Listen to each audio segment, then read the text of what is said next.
Quelle est la différence entre athée et agnostique?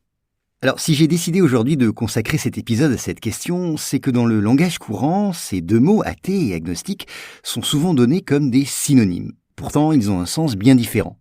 L'athée d'abord. Lui, il ne croit pas en l'existence d'un dieu, de divinité ou même d'une force ou d'un être immanent.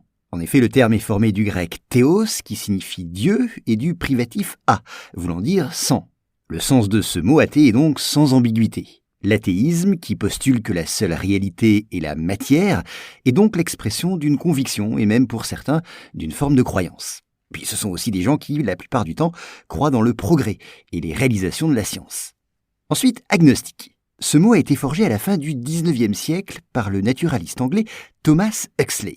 Il l'a créé en partant du grec gnosis, qui veut dire connaissance, et puis du privatif a, que nous avons rencontré dans le mot athée. Donc un agnostique, au sens littéral, c'est un ignorant. Et oui, et ce terme le définit très bien, car de fait, l'agnostique ne nie pas qu'il puisse exister un dieu ou une divinité, mais il n'affirme pas non plus leur existence. Il dit simplement qu'on ne peut pas répondre à la question de savoir si Dieu ou toute forme de transcendance existe ou non. Oui, l'être humain n'est pas en capacité de répondre à une pareille question. Il n'a pas accès à un surnaturel auquel sa raison ne peut donner aucun sens. Ce qui ne signifie pas qu'il en nie la possible existence. Il ne peut donc qu'avouer son ignorance en la matière. Pour un agnostique, c'est la seule attitude rationnelle et même possible.